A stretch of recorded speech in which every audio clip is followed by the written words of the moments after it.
Você sabe a diferença entre pesquisa jurídica, parecer jurídico e legal opinion? E quando que deve procurá-las?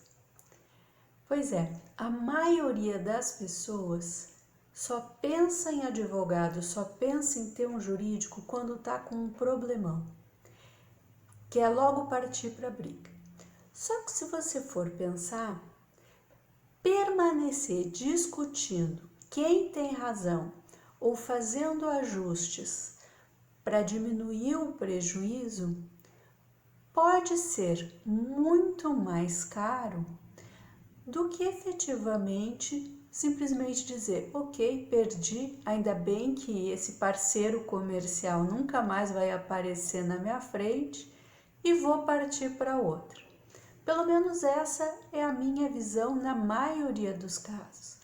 Tanto que eu brinco que melhor do que ser reativo e procurar um jurídico quando já tiver com problema num contrato, é melhor ter aquela posição mais antifrágil de tentar não apenas evitar um problema, como conversar e manter-se em contato com os parceiros comerciais durante todo o decorrer do contrato. Não pensar o contrato como assinatura de um documento, como um processo de contratação e um casamento mesmo, um relacionamento que precisa ser cuidado no dia a dia. Mas voltando à pergunta inicial, pesquisa jurídica. Existem diferentes escopos de pesquisa jurídica, mas praticamente todas usam o método de levantamento. Ou você levanta dados, ou você levanta leis. Por exemplo, você pode querer saber como um determinado tribunal está decidindo uma questão. E aí faz uma pesquisa de todas as decisões judiciais daquele tribunal. Pesquisando por desembargador, você segrega a informação por desembargador, por turma, ou não, pode ser algo mais genérico, dependendo do que vai ser feita com esta informação. Uma outra possibilidade é sobre modelo de negócios, por exemplo. Você quer abrir uma empresa ou começar um novo negócio e está precisando estruturar. Você pode pegar a maioria das pessoas acha que é de um determinado modelo ou simplesmente copia alguém e vai replicando para depois ver se dá certo. Uma outra forma é olhar as diferentes negociações existentes no mercado, tanto no seu setor quanto em outros setores, e daí fazer um levantamento do que existe e vantagens e desvantagens. A pesquisa em si é só um levantamento que você entrega para o profissional que vai se posicionar frente àquelas informações. Este posicionamento frente aos dados existentes, a pesquisa feita, é um parecer jurídico, que costuma ser assinado por alguém que tenha uma expertise no assunto. É claro que quanto mais famoso, mais estudioso a pessoa for em relação ao assunto, mais alto é o custo desse parecer. E não muito raro, os pareceres eles são encomendados já com o viés do que o cliente pretende naquela informação. Por exemplo, você adoraria que os tribunais tivessem um determinado posicionamento referente a uma lei nova, por exemplo, a LGPD, mas que até agora nem a ANPB, a Autoridade Nacional de Proteção de Dados, nem ninguém se manifestou, nenhum PROCON se manifestou sobre aquela questão.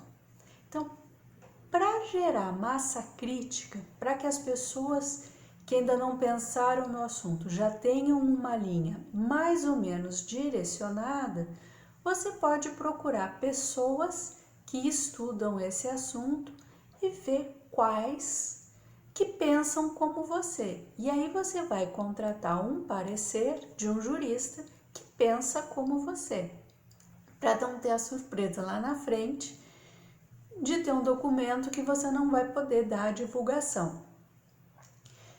Em alguns casos se deixa fechada a questão, se pede para as pessoas, para determinados advogados, pesquisarem e se manifestarem referentes a um determinado assunto, e aí se divulga alguns e outros não.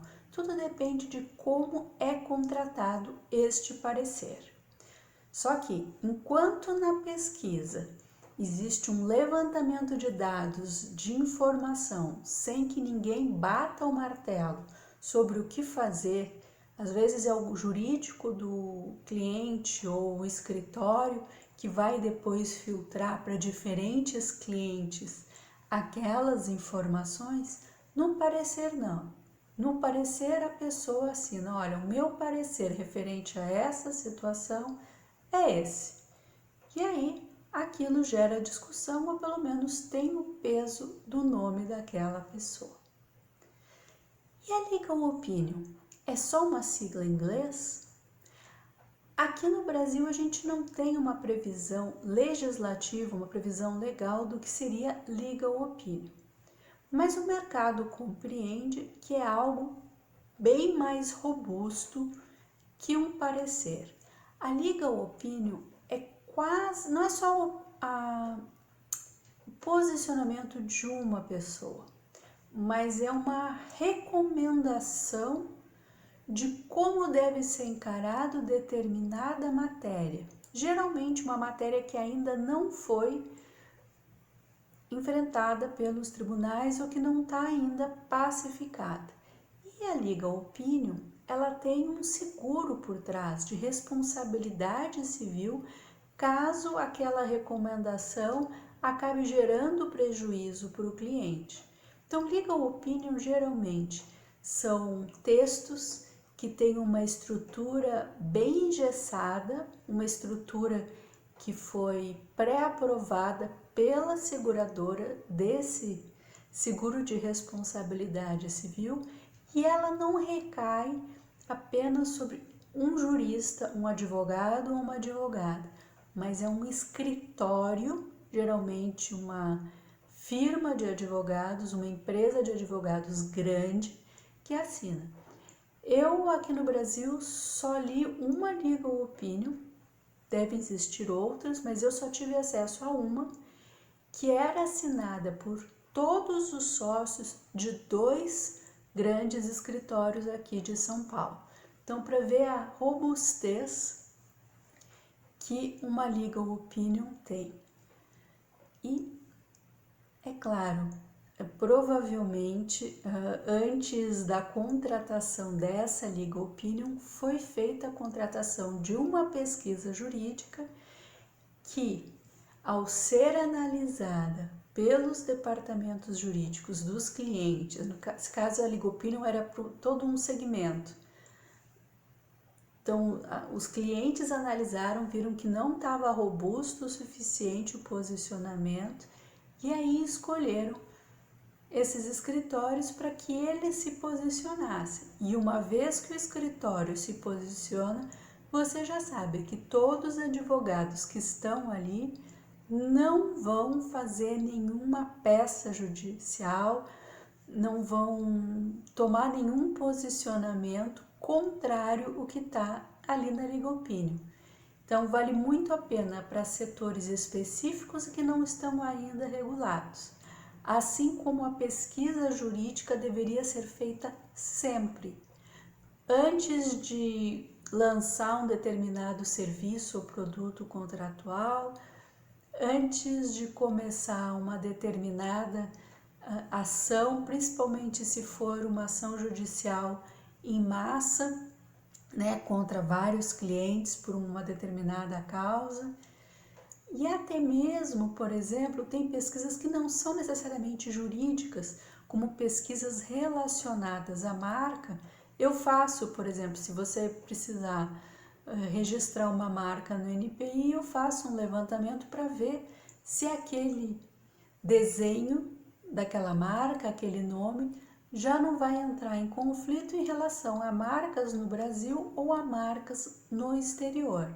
É que como esta pesquisa ela tem um custo maior do que o registro em si da marca, a maioria dos clientes prefere registrar e ver no que vai dar. Nós temos muito essa cultura ainda de vai fazendo, se der problema a gente resolve. Não vê que uma marca trabalhada às vezes por um ano numa rede social e entre os clientes para depois descobrir lá na frente que não podia ter usado, que esse foi um tempo de amadurecimento que foi perdido de certa forma. E uma pesquisa poderia ter um custo inicial maior, mas um desgaste menor no decorrer do tempo. É uma questão de escolha de gestão, mas a minha sugestão é que sempre seja feita uma pesquisa antes. Um outro caso também que é muito interessante é quando se abre empresa, né? Todo mundo fala com o contador. Só que o contador costuma usar uma minuta padrão para todo mundo. E os negócios e os sócios são completamente diferentes, mesmo no mesmo setor, né? Mesmo concorrentes, às vezes os arranjos entre as pessoas, eles diferem muito. E para sentar e conversar é muito mais fácil antes de iniciar o negócio do que depois com o negócio andando e com os ânimos já acalorados. É muito comum ouvir de pessoas do mercado, não, quando o negócio crescer, aí você senta, pesquisa e faz um contrato de governança, estabelece as outras regras. Mas é exatamente o contrário, porque se você esperar crescer para regular os conflitos do dia a dia, provavelmente você não vai crescer. Porque são esses conflitos do dia a dia que acabam minando uma administração e o bom convívio entre os sócios. Esse era o recado de hoje. Se tiver alguma dúvida, por favor, deixa aqui nos comentários. Convido você para assinar o canal, dá um like aqui no vídeo, porque se você assistiu até agora, alguma informação certamente lhe acrescentou, e compartilhe com quem possa se interessar a respeito. Até breve.